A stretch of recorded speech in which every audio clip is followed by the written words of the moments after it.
For the first time in the Israel-Palestine war, President Joe Biden has officially called for a pause in Gaza during a campaign stop in Minnesota.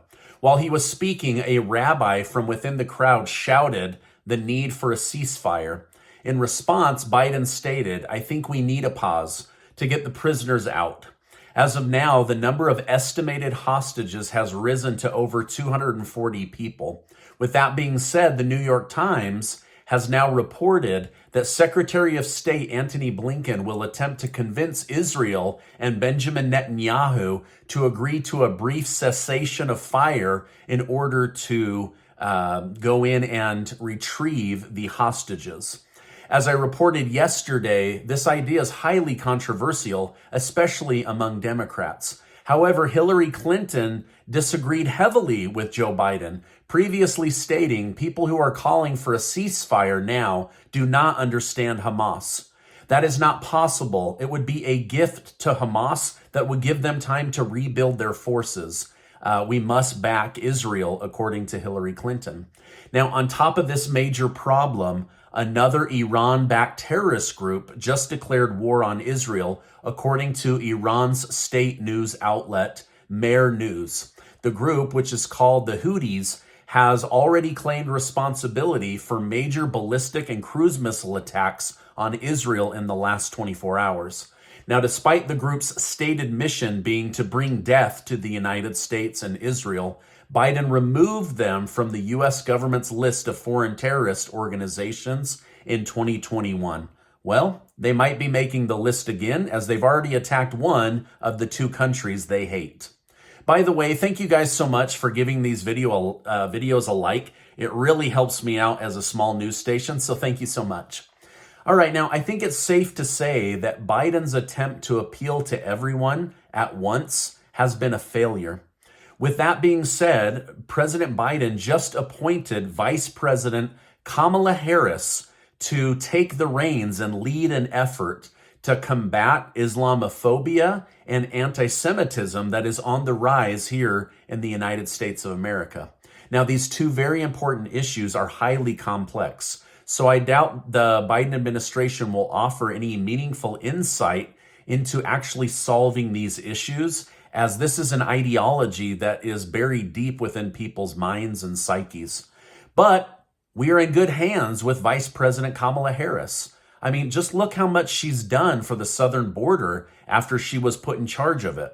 And also the government groups in Central America that she was tasked with helping so that less people would rush the southern border. She's done exactly nothing to help them. In fact, she's actively ignored them, according to many reports. So I expect under her leadership, we will actually see a rise in Islamophobia and anti-Semitism, not less. At least that's based on her track record for the last 2.5 years.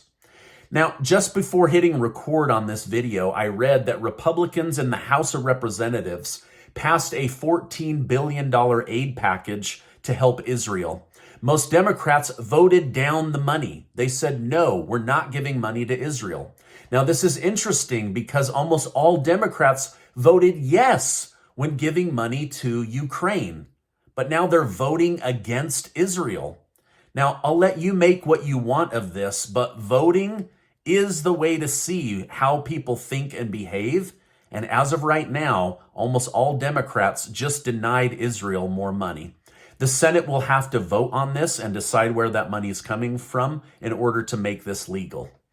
Due to the continuation of attacks on U.S. soldiers in Iraq and Syria, the Biden administration has decided to send an additional 300 troops to the Middle East.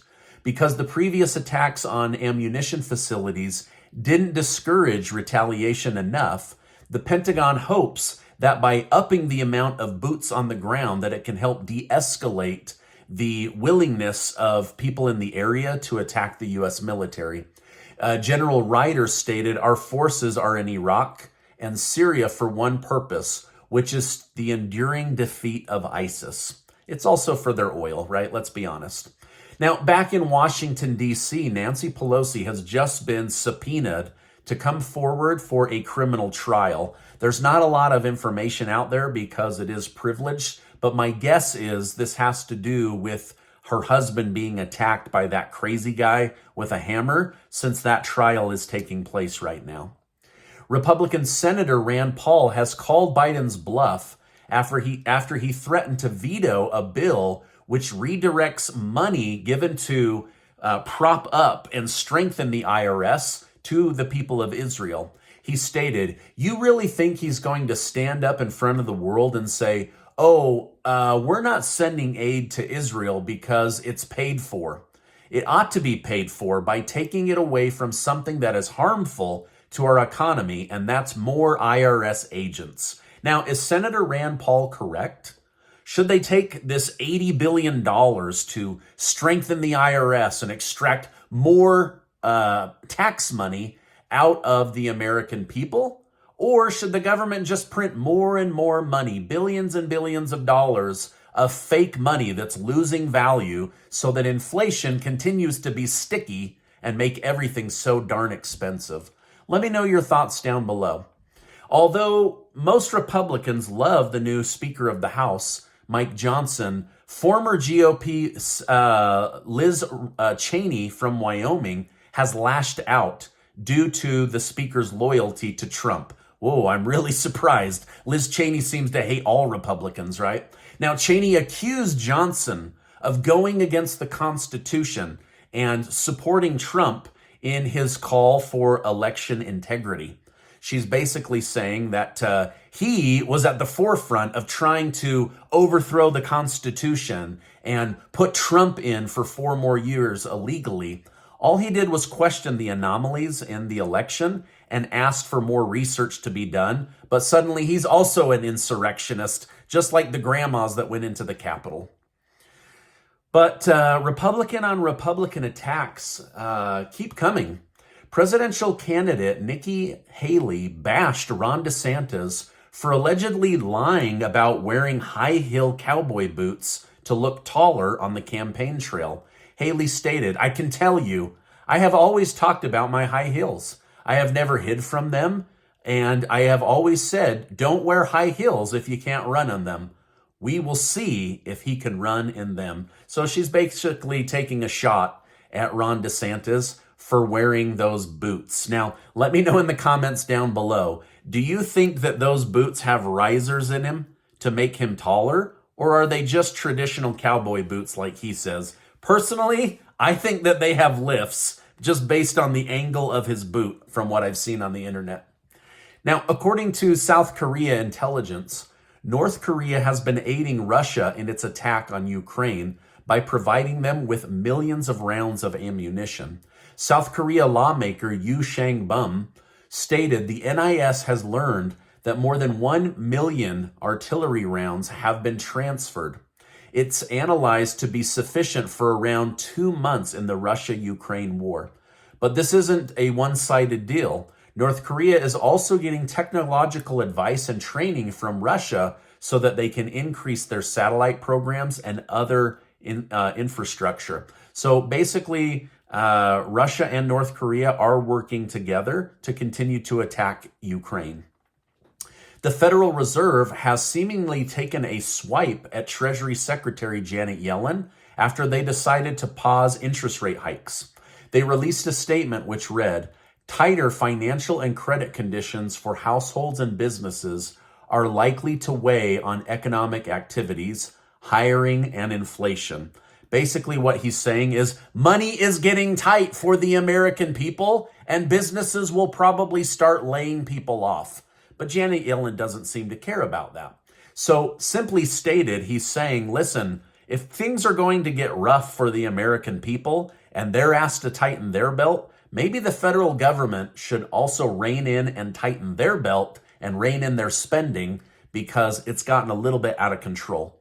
Now, this is one of those rules for me, but not for the examples, right?